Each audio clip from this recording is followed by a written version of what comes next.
ایک قطع ذہن میں آ رہا ہے، جی بسم ارشاد اللہ۔ ڈاکٹر صاحب ارشاد.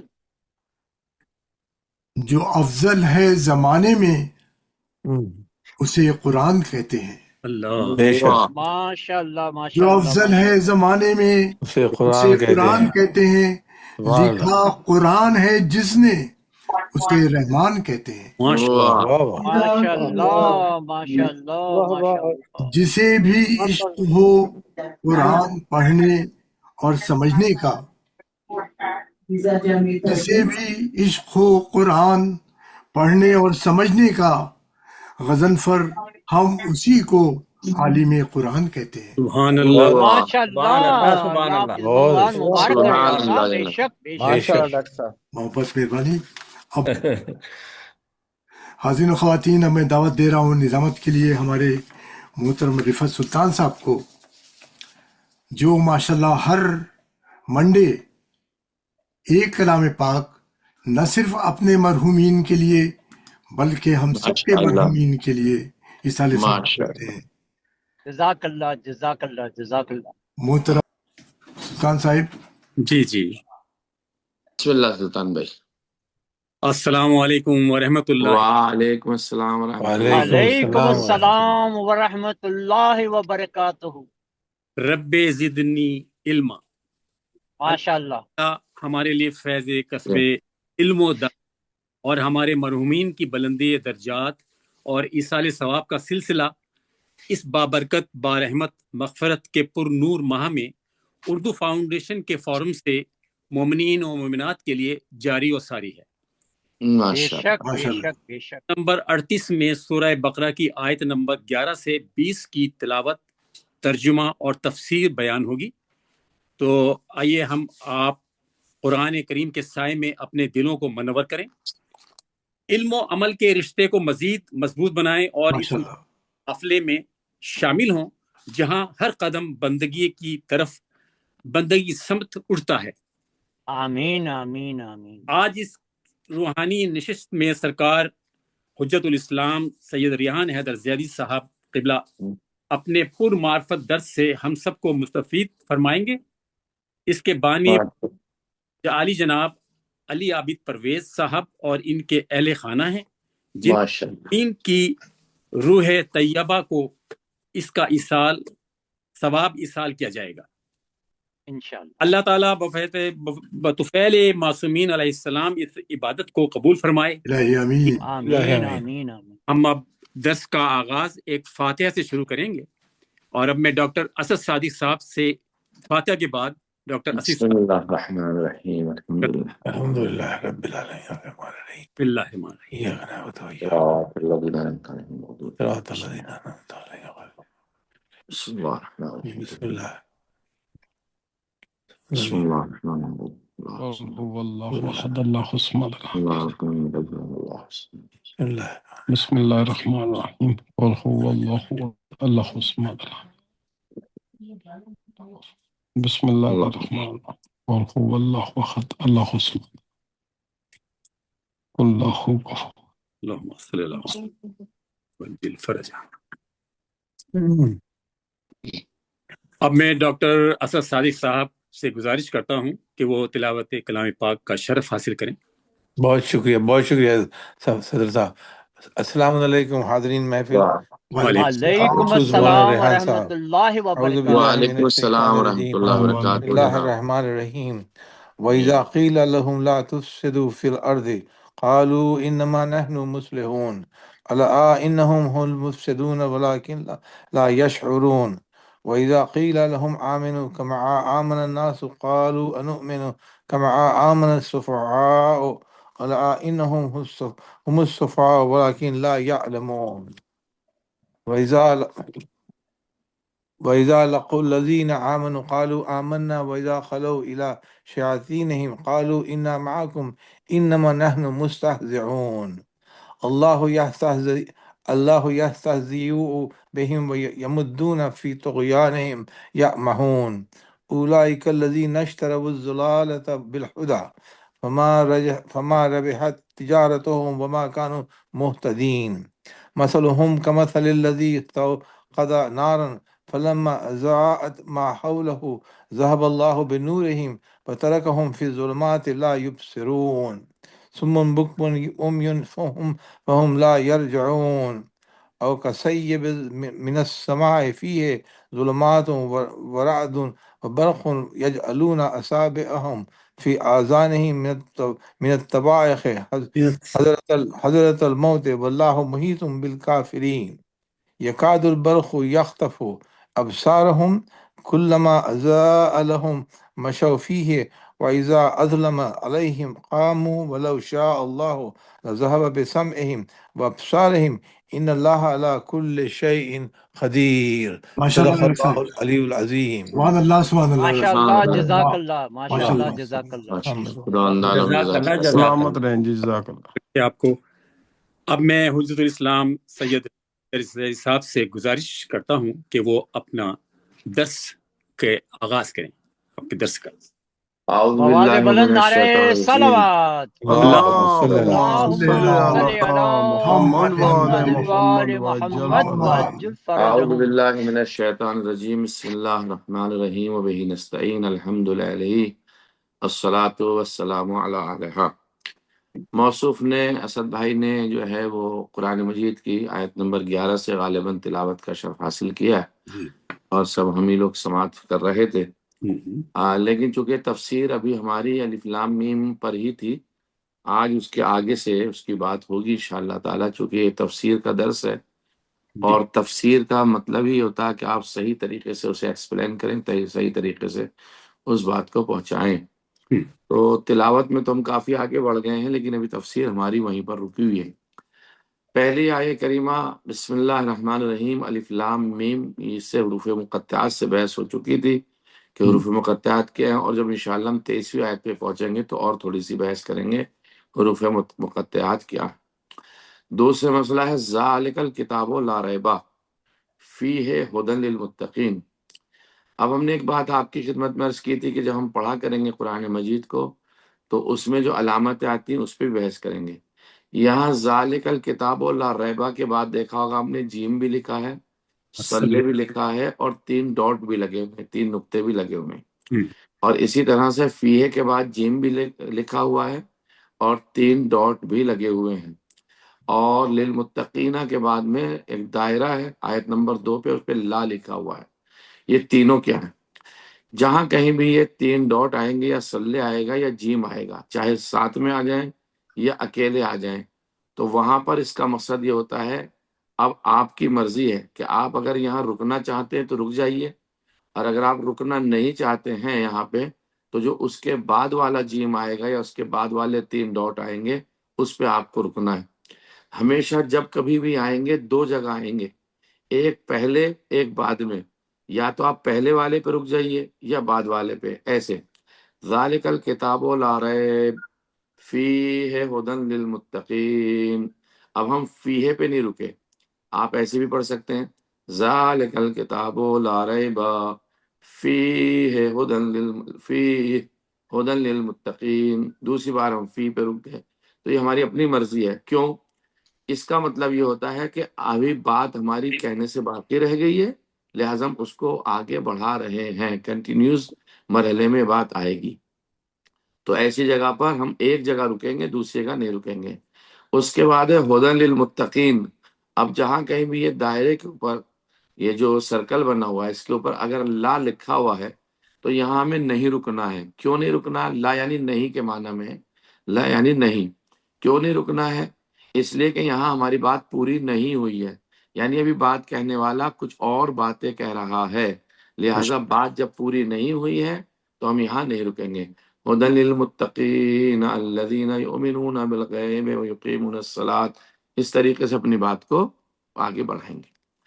اب آتے ہیں ہم قرآن مجید کی تفسیر میں۔ ذالک الکتاب لا ریب فیہ، یہاں پہ لا ریب فیہ جو ہے یعنی یہ قرآن پاک خدا کی طرف سے ہے، اس میں کوئی شک نہیں ہے، کیونکہ اس کے مطالب ایسے ہیں کہ اس بات میں کوئی شک باقی نہیں رہتا ہے۔ اگر اس میں کوئی شک کرتا ہے تو اس کے سوئزن یا ضدی رویے کی وجہ سے ہے۔ قرآن مجید میں کسی قسم کا کوئی شک نہیں ہے، جیسا کہ خود قرآن مجید میں آیا فہم فی ریبہم یترددون، وہ لوگ شک میں مبتلا رہتے ہیں جو انہوں نے خود ہی ایجاد کیا ہے۔ تو یعنی شک ان لوگوں کا خود اپنا ہے، ہماری طرف سے اس کا کوئی مسئلہ نہیں ہے، اور نہ ہم اس طریقے کی بات کرنا چاہتے ہیں۔ لا ریبہ کا مطلب جو ہے وہ یہ نہیں ہے کہ کسی نے شک نہیں کیا یا شک نہیں کرے گا، بلکہ مراد یہ ہے کہ قرآن کی حقانیت اس قدر مضبوط ہے۔ یہ بات بڑی قاعدے کی ہے اور ذرا سی توجہ کرنے کی ہے۔ قرآن کی حقانیت اس قدر مضبوط ہے کہ اس میں شک کی گنجائش ہی نہیں ہے۔ سبحان اللہ۔ یعنی کوئی کتنا بھی بڑا محقق ہو، اگر قرآن کے مسئلے میں شک کرنا چاہے گا تو اللہ نے کہا لا ریب فی، آپ کو یہ شک، آپ کو یہ حق ہی نہیں ہے کہ آپ اس کے بارے میں شک کریں، آپ کتنے بھی مضبوط ہو، کچھ بھی ہو، لیکن قرآن کی حقانیت بہت زیادہ مضبوط ہے۔ اگر کوئی اس میں شک کرے گا تو اپنے اندھے دل کی وجہ سے کرے گا، یعنی اس کا دل ہی کور ہو چکا ہے، اس کا دل ہی اندھا ہو چکا ہے۔ چنانچہ بہت سی جگہ پہ اللہ نے پیغام بھی دیا ہے اس بارے میں کہ قرآن میں شک نہیں کرنا چاہیے۔ اب پیغام کیا ہے اس آیت میں؟ پیغام میں یہ ہے اس آیت میں کہ قرآن کی عظمت بہت بلند مرتبہ ہے، یعنی قرآن کی عظمت اتنی عظیم ہے کہ خود اللہ نے کہا ذالکا۔ اب یہ ذالکا جو لفظ استعمال کیا اللہ نے، یہ عربی ادبیات میں جو نحوی گرامر ہیں ان کے اعتبار میں یہ تو دور کے لیے استعمال ہوتا ہے۔ اب قرآن جب یہاں ہمارے سامنے موجود ہے اور اس کو ذالکا کے ساتھ اشارہ کیا ہے تو یہ قرآن کی انتہائی عظمت کو بیان کرتا ہے۔ یعنی اللہ نے باوجود کہ ذالکا استعمال کر کے اس بات کی طرف اشارہ کیا، یعنی وہ قرآن، حالانکہ قرآن تو ہمارے سامنے ہے، اب یہ عظمت کے اعتبار سے لفظ استعمال کیا گیا، اس کی بہت بڑی عظمت ہے۔ اور دوسرا طریقہ یہ بھی ہے اس کے اندر کہ رہنما کو دعوت کے طریقہ کار اور اپنے پروگرام کی تفصیل پر اعتماد پر قادر ہونا چاہیے، یعنی پروقار ہونا چاہیے آدمی کو۔ یعنی وہ رہنما جو دعوت کے طریقہ کار کو اور اپنے پروگرام کی تفصیلات میں جو پر اعتماد اور پروقار ہے، وہ یہی جملہ کہہ سکتا ہے لا ریبہ۔ کیوں؟ جتنا بھروسہ ہوگا مجھے اپنی مجلس کے نقطے پر، جتنا بھروسہ ہوگا مجھے اپنی بات پر، اتنی شدت کے ساتھ میں کہوں گا دیکھو اس میں کوئی شک نہیں ہے، کوئی دلیل نہیں لا سکتا میرے مقابلے کی۔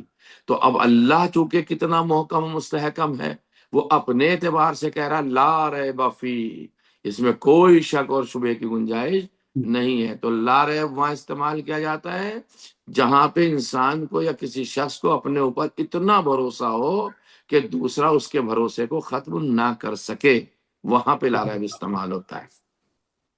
تیسرے مرحلے میں کسی بھی پرہیزگاروں کی ہدایت کی صلاحیت رکھنا خود قرآن کی حقانیت اور اس کی مضبوطی کی علامت ہے۔ دیکھیے کیا جملہ استعمال کیا یہاں پہ، ہدی للمتقین۔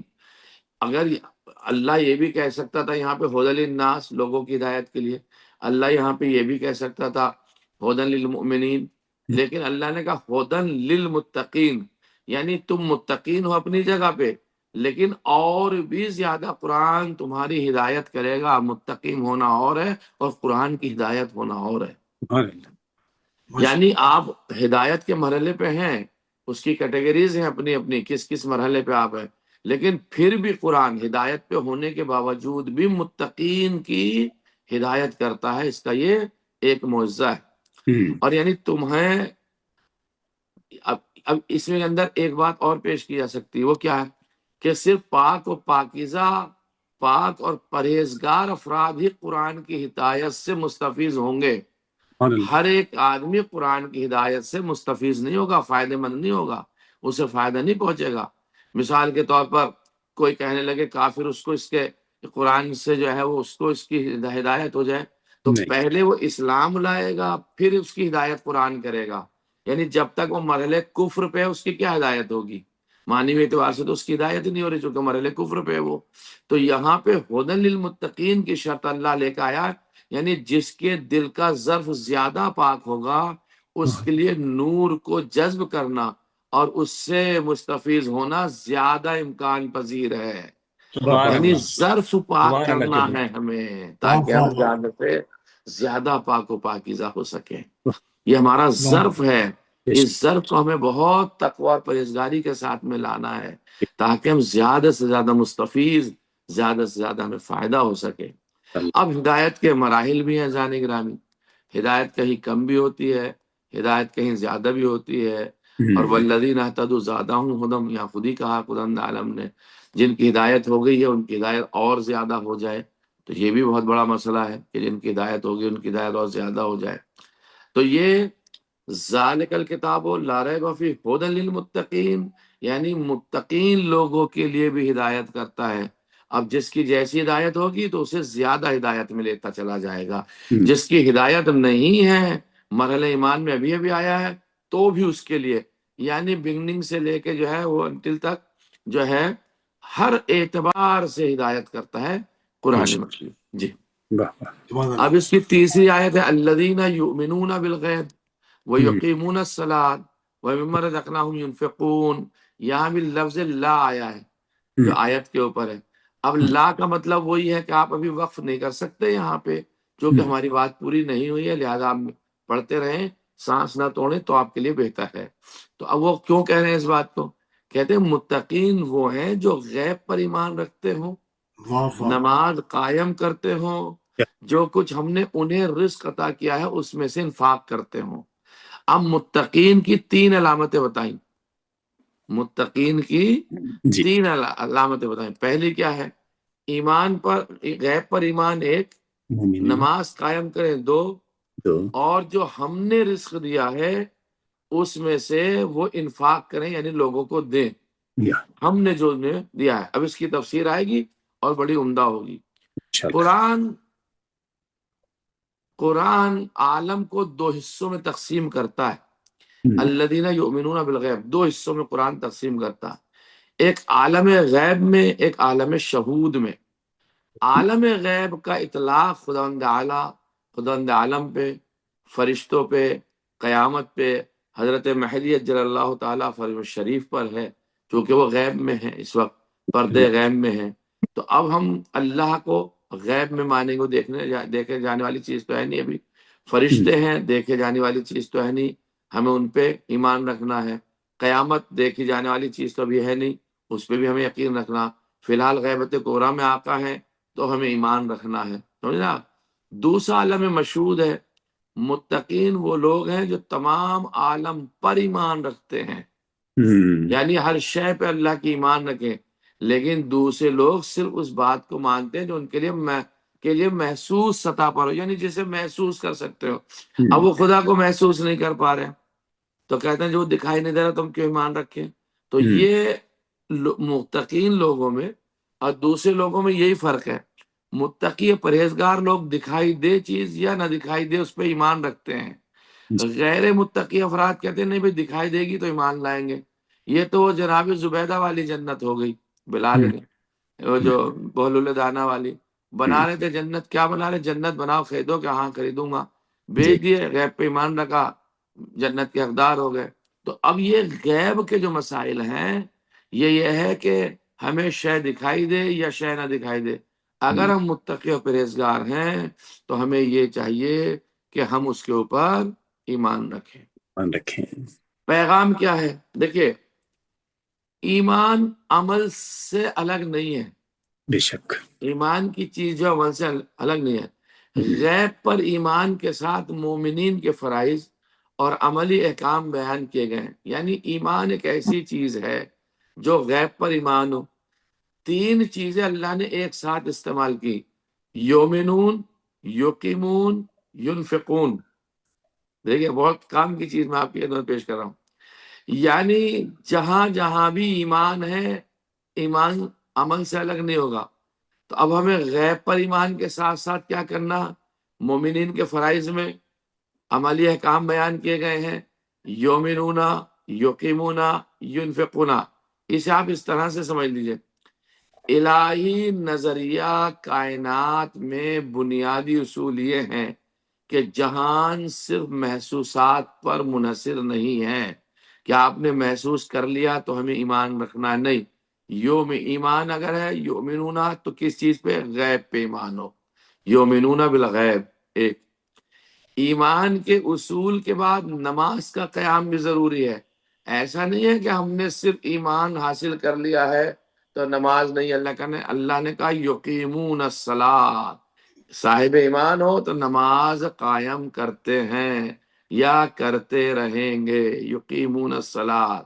اور اسی طریقے سے یقیمون الصلاۃ کے ساتھ وینفقون، یہ جو آیا کہ نفاق کرتے ہیں، انفاق کرتے ہیں، انفاق اللہ کی راہ میں خرچ کرنا، انفاق کرتے ہیں یا انفاق کرتے رہیں گے۔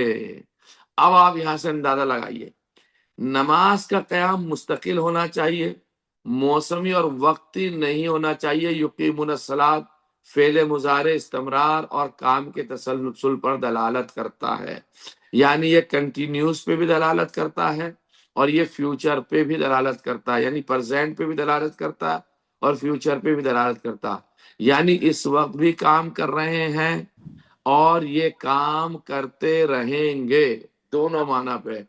اس لیے اللہ نے کہا صاحب ایمان وہ ہیں جو نماز قائم کرتے ہیں اور نماز قائم کرتے رہیں گے۔ موسمی نہیں ہے کہ رمضان کے نمازی اور محرم کے غازی، سبحان اللہ سبحان اللہ۔ سمجھ رہے ہیں آپ؟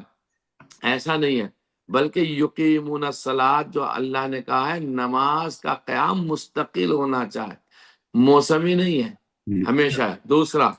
دوسرا مسئلہ انفاق جو ہے، یہ انفاق ہمارے لیے میان روی ہے، کیا؟ مما رزقناہم، یہ مما رزقناہم جو اللہ نے کہا ہے جو ہم نے رزق عطا کیا ہے اس میں سے کچھ دینا ہے، ينفقون واہ ہم نے جو دیا ہے۔ اب دیکھیں یہاں پہ ایک بات اور کی جا سکتی، یہ جو رزقناہم ہے یا یرزقون ہے یا مما رزقناہم ينفقون ہے، یہ جو آیا تو رزقناہم ہم نے دیا، ہم نے جو دیا ہے اس میں سے دینا۔ یہ مطلب کیا ہوا کہ ہم نے جو دیا اس میں سے دینا؟ یعنی اس کا مطلب یہ ہے اللہ نے جو رزق دیا ہے اس میں سے انفاق کرنا ہے، آپ کو انفاق کرنا ہے، یعنی ہر ایک مال میں سے نہیں دینا ہے، جو اللہ نے دیا ہے، اور اللہ حلال دیتا ہے، حرام نہیں دیتا۔ سبحان اللہ اللہ سبحان اللہ۔ دیکھیں میں ایک بات بتاؤں آپ کی، بہت سے افراد ایسے ہوتے ہیں انہوں نے بہت ساری رشوت اکٹھی کر لی اور رشوت کے پیسے سے انہوں نے امام حسین کی زیارت کو کسی کو بھیج دیا، کسی کو حج کو بھیج دیا، تو اللہ نے کہا ہم نے جو تمہیں دیا، رشوت ہم نے نہیں دی، نوکری ہم نے تمہیں دی ہے، ہم حرام نہیں دیتے، ہم تمہیں حلال دیتے ہیں۔ ایک آدمی نے فرض کرو ایک ہوٹل کھولا اور ہوٹل کے اندر شراب خوری بھی اس میں ہے، یعنی اس نے شراب بھی رکھی کسٹمر بڑھانے کے لیے، تو اس کا مال تو حلال مال حرام میں بدل گیا، چونکہ شراب خوری یا شراب کا بیچنا، شراب کا سرو کرنا، شراب کی ٹیبل لگانا، شراب کی ٹیبل پہ بیٹھنا، شراب کو گاڑی سے ادھر ادھر لے جانا، یہ سارے حرام امور میں آتے ہیں۔ اب اگر کوئی انسان فرض کرو اس حرام سے چاہے انفاق کرنا، تو اللہ کہتا نہیں ہمیں اس طریقے کا انفاق نہیں چاہیے، مما رزقناہم ہم نے جو دیا ہے، ہم نے، اب ہم صرف حلال دیتے ہیں، ہم حرام نہیں دیتے، ہم نے حرام پہ پابندی لگا دی ہے، یعنی انفاق حلال مال سے ہونا چاہیے۔ اگر ہمیں یہ یقین ہو کہ ہمارے پاس جو کچھ ہے وہ خدا کا ہے، تو پھر انفاق کرنے سے ہم مغرور بھی نہیں ہوں گے، پھر ہم اپنے رزق میں سے بہتر انداز میں انفاق کر سکتے ہیں۔ والذین یؤمنون بما انزل الیک وما انزل من قبلک والآخرۃ ہم یوقنون، اور وہ اس چیز پر جو تم پر نازل ہوئی ہے اور اس چیز پر جو تم سے پہلے پیغمبروں پر نازل ہوئی ہے اس پہ بھی تو ایمان رکھتے ہیں۔ پیغمبر پہ کتاب نازل ہوئی اس پہ بھی مومنین کو ایمان رکھنا، اور انبیاء پہ صحیفے نازل ہوئے اس پہ بھی ایمان رکھنا، آخرت پہ بھی ایمان رکھنا ہے۔ یعنی پیغام یہ ہے کہ حقیقی تقویٰ یہ ہے کہ آخرت پر ایمان رکھے بغیر ممکن نہیں ہے، بالآخرت ہم یوقنون۔ قرآن کا احترام سب کتابوں سے پہلے ہے، کیوں؟ بما انزل الیک وما انزل من قبلک، جو پیغمبر تمہاری طرف نازل کیا اس پہ ایمان رکھنا ہے، اسے اللہ نے پہلے کیا، یعنی پہلے قرآن پہ ایمان رکھو، وما انزل من قبلک، اور تم سے پہلے جو نازل ہوا اس پہ بعد میں ایمان رکھو، یعنی قرآن ہی بتا رہا ہے کہ تمہیں ہم پہ بھی ایمان رکھنا ہے اور ہم سے پہلی والی صحائف پر، کتابوں پر بھی ایمان رکھنا ہے۔ یہ بھی ایک لطیف اشارہ ہے۔ اولئک علی ھدی من ربہم واولئک ھم المفلحون، وہ خدا کی طرف سے ہدایت پر ہیں اور وہی فلاح پانے والوں میں سے ہیں۔ یہاں بات ایک مکمل ہو رہی ہے، اور غیب پر ایمان رکھنے والے، متقین، نماز ادا کرنے والے، انفاق کرنے والے، آخرت پر ایمان رکھنے والے کی جزا اور کامیابی اور فلاح ہے۔ فلاح یعنی ان تمام چیزوں پر اولئک، اب جن لوگوں نے نماز قائم کی، یؤمنون بالغیب ویقیمون الصلاۃ، جنہوں نے نماز قائم کی، ومما رزقناہم ینفقون، ہمارے رزق میں سے جنہوں نے انفاق کیا ہے، جن لوگوں نے راہ خدا میں دیا ہے، اولئک علی ھدی من ربہم، صرف وہ خدا کی طرف سے ہدایت پر ہیں، یعنی ان شرائط کے ساتھ خدا کی ہدایت پہ ہیں، اور جب خدا کی ہدایت پہ ہیں واولئک ھم المفلحون، تو یہی لوگ کامیاب بھی ہوں گے۔ یعنی کامیاب ہونے کا معیار اب پلٹے گا یہاں سے 5ویں آیت کے آخر سے، اولئک ھم المفلحون، وہ کامیاب ہیں۔ کون ہے؟ اولئک علی ھدی من ربہم، جن پہ ہدایت ہوئی ہے اللہ کی جانب سے۔ ہدایت کس پہ ہوئی ہے؟ جنہوں نے رزق میں سے اللہ کی راہ میں خرچ کیا، جنہوں نے نمازیں قائم کی، جو غیب پر ایمان رکھتے ہیں، یہ لوگ ہیں۔ یہ لوگ کون ہیں؟ یہ لوگ متقی، پرہیزگار اور کامیاب لوگ ہیں۔ والحمد للہ رب العالمین۔ تو آپ نے ملاحظہ فرمایا متقین کی علامت ہے کہ ہمیں اللہ کے ایمان کے ساتھ ساتھ اس کے احکام پر بھی عمل کرنا۔ میں سمجھتا ہوں کہ اگر اس طرح کی باتیں ہوں گی تو ماشاءاللہ سے وہ ایمان کامل ہوگا۔ صرف کہہ دینا کہ ہم مومن ہیں کافی نہیں ہے، بلکہ اس کے احکام پر جامع عمل پہنا، اس کے احکام کو، یہ ایمان کی علامت ہے، وہی لوگ کامیاب ہیں۔ دوسرے مرحلے میں آج کے ہمارے متفرق مسائل ہیں، کچھ سیپریٹ مسائل ہیں، کچھ ڈیفرنٹ مسائل ہیں جو مجھے آپ کی خدمت میں پیش کرنے ہیں۔ وہ کیوں ہیں مختلف مسائل؟ جو متفرق مسائل، جسے ڈیفرنٹ مسائل یا سیپریٹ مسائل کہا جاتا ہے، یعنی کچھ ادھر ادھر کے مسائل اکٹھے کر کے جو پیش کیے جاتے ہیں، جو روزانہ کی ضرورت ہے، ان کی طرح ہم نماز کے بعد آپ کی خدمت میں پیش کریں گے کہ نماز کے مسائل ہم پیش کر چکے ہیں۔ پہلا مسئلہ، یہ جو انسان سفر کرتا ہے، جیسے کوئی بھی مسافر ہے، 4 جگہ ایسی ہیں کہ وہاں انسان اپنی نماز پوری پڑھ سکتا۔ پہلا مسافر مکہ مکرمہ والا، مکہ مکرمہ میں نماز پوری پڑھی جا سکتی ہے، کوئی ضروری نہیں کہ آپ قصر نماز پڑھیں۔ دوسرا مدینہ منورہ میں، مدینہ منورہ آپ تشریف لے گئے، آپ نماز پوری پڑھ لیجئے، آپ وہاں مسافر نہیں ہے، چاہے آپ 1 گھنٹے کے لیے جائیں، 1 دن کے لیے جائیں، 4 دن کے لیے جائیں، آپ مدینہ منورہ میں پوری نماز پڑھ سکتے ہیں۔ کوفے میں، آپ کوفے میں زیارت کو گئے ہیں، مسجد کوفہ گئے ہوئے ہیں، کوفے کے علاقے میں ہیں، تو آپ پورے کوفے کے شہروں میں ان میں نماز آپ پوری پڑھ سکتے ہیں، کوئی ضروری نہیں آپ نماز قصر پڑھیں۔ حضرت سید الشہداء امام حسین علیہ السلام کے حرم مطہر میں آپ نماز پوری پڑھ سکتے ہیں۔ حرم مطہر کے 11.5 میٹر، یعنی امام علیہ السلام کی قبر جہاں پہ ہے، اس کے چاروں طرف 11.5 میٹر تک آپ نماز پوری پڑھ سکتے ہیں، کوئی شرشکال نہیں ہے، اور آپ قصر بھی پڑھ سکتے ہیں، آپ کی مرضی ہے۔ لہٰذا اگر نماز کوئی مومن پوری پڑھنا چاہے حرم امام میں، جب ہم امام کامل کے یہاں آئے ہیں تو ہمیں عبادت کامل ہی کرنی چاہیے۔ سبحان اللہ، سبحان اللہ۔ تو ہم وہاں یہ 4 جگہ میں، مکہ، مدینہ، کوفہ اور امام حسین علیہ السلام کا حرم ایسا ہے کہ ہمیں یہاں نماز پوری پڑھنی چاہیے، ہم پوری پڑھ سکتے ہیں۔ اب انہوں نے جو کہا ہے اپنی نمازیں پوری پڑھ سکتے ہیں، پڑھ سکتے ہیں کا مطلب یہ کہ آپ قصر بھی پڑھ سکتے ہیں، ورنہ یہ کہتے ہیں نہیں یہاں پہ نماز پوری پڑھنی چاہیے، کیونکہ پوری پڑھنی چاہیے میں اور سکتے میں فرق ہے۔ اب یہ جو کہہ رہے ہیں، میں جو اس بات کو سمجھاؤں کہ تقریباً 11.5 میٹر کے اطراف میں اپنی نماز پوری پڑھ سکتا ہے آدمی، تو اس کا مقصد یہ ہے کہ قصر بھی پڑھ سکتا ہے، پوری بھی پڑھ سکتا ہے، کوئی شرشکال نہیں۔ دوسرا مسئلہ کہ اگر کوئی شخص، بس 2-3 منٹ میں آپ کی اور لینا چاہوں گا کیونکہ وقت ہو چکا ہے، اگر کوئی شخص ایسا شخص ہے جسے معلوم ہو کہ وہ مسافر ہے، وہ جانتا ہے کہ میں مسافر ہوں، اور اسے نماز قصر کر کے پڑھنی ضروری ہے، وہ یہ جانتا ہے کہ مجھے نماز تو پوری پڑھنی ہے، ان 4 جگہوں کے علاوہ، یہ جو ہم نے ابھی بتائی، مکہ، مدینہ، کوفہ اور امام حسین کا حرم، ان 4 جگہوں کے علاوہ اگر کسی انسان کو نماز قصر پڑھنی یہ جانتا ہے، وہ مسافر ہے، تو کسی اور جگہ جان بوجھ کر اگر پوری نماز پڑھے تو اس کی نماز باطل ہے.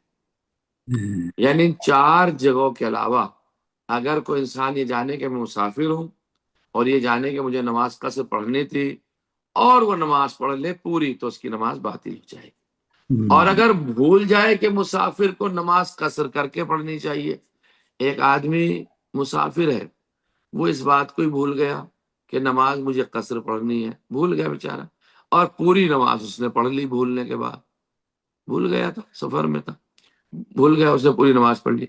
اس کے لیے بھی یہی حکم ہے کہ اس کی نماز باطل ہے. کیوں؟ اس لیے کہ وہ بھولا ہے. وہ بھولا ہے، اگر وہ نہیں بھولتا تو اس کی نماز صحیح تھی. چونکہ وہ بھولا ہے یعنی اس کو علم تھا تو اس کی سزا کہ تو بھولا کیوں. لیکن بھول جانے کی صورت میں اگر اسے نماز کے وقت کے بعد یہ بات یاد آئے تو اس نماز کا قضا کرنا ضروری نہیں ہے. لیکن اگر نماز کا وقت گزر گیا بیچارے کا اور اسے بعد میں یاد آیا، ارے بھائی ہمیں تو قصر پڑھنی چاہیے تھی، ہم نے تو پوری پڑھ لی، اور مطلب سن سیٹ بھی ہو گیا یا مغربین کی نماز کا قضا ہو گئی، وقت نکل گیا ہے، تو اب آقا کہتے ٹھیک ہے بھائی، اس کی سزا تھی، اگر یاد آ جاتا تو بہتر تھا، لیکن اگر یاد نہیں آیا تو بھول جانے کی صورت میں اگر اسے نماز کے وقت کے بعد یاد آئے، یعنی نماز کا جب ختم ہو جائے، تو اس نماز کا قضا کرنا ضروری نہیں ہے. آج کا آخری مسئلہ، جو شخص جانتا ہو کہ وہ مسافر ہے، علم ہے جناب کو کہ بھئی میں مسافر ہوں، اور اسے نماز قصر کر کے پڑھنی ضروری ہے، یہ جانتا ہے کہ مجھے تو ضروری ہے پڑھنا ہے، اگر وہ غلطی سے پوری نماز پڑھ لے، اب تو وہ غلطی کر رہا ہے نا، اسے جانتا ہے کہ مجھے قصر پڑھنی ہے لیکن غلطی کر رہا ہے کہ اور پوری نماز پڑھ لے اور وقت پہ وہ متوجہ ہو جائے تو نماز دوبارہ پڑھنا ضروری ہے. یعنی نماز قضا ہونے سے پہلے اسے چاہیے کہ نماز پڑھے، چونکہ اس نے غلطی کی ہے، غلطی سے پوری نماز پڑھ لی ہے، لہٰذا اس کو یہ چاہیے کہ نماز کو پوری پڑھے. اور اگر وقت گزرنے کے بعد متوجہ ہو تو احتیاط کی بنا پر قضا کرنا ضروری ہے. مسئلہ بدل گیا. مسئلے میں کیا ہوا؟ مسافر ہے، جانتا ہے اسے نماز قصر کر کے پڑھنی ہے، ضروری ہے، یہ بھی وہ جانتا ہے، لیکن غلطی سے پڑھ لی بیچارے نے پوری، تو نماز کے وقت میں یاد آ گیا، جب قضا نہیں ہوئی تو اسے ادا کر لے، دوبارہ سے پڑھ لے. بعد میں بھول گیا ہے تو اس کی نماز کو بربنائے احتیاط وہ دوبارہ سے قضا کی نیت سے پڑھ لے گا. جو مسافر یہ نہ جانتا ہو کہ اسے نماز قصر کر کے پڑھنی ضروری ہے، اگر وہ پوری نماز پڑھے تو اس کی نماز صحیح ہے.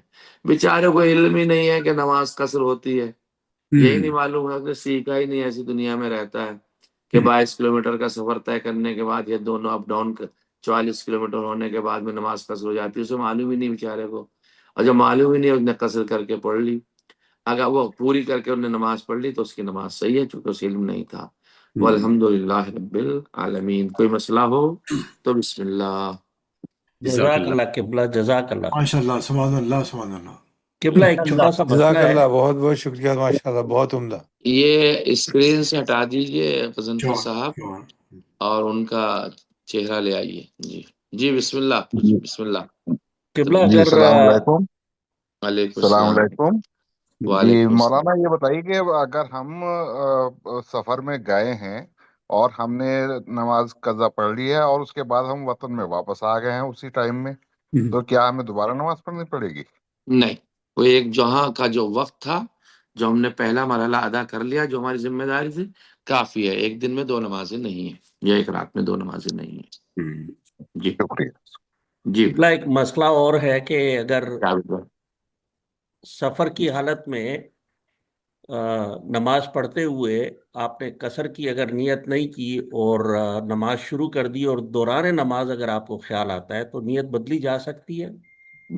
اگر آپ کی تیسری رکعت کی رکوع سے پہلے ہیں تو آپ بیٹھ جائیے، نیت وہیں سے بدل لیجئے، نماز وہ آپ کی ہو کے تشہد سلام پڑھ لیجئے، اور اس کے بعد جو ہے وہ آپ ایک سجدہ سہو کر لیجئے احتیاطاً، تو انشاءاللہ نماز صحیح ہے، نیت بدلی جا سکتی ہے. جی بھولے سے. سبحان اللہ.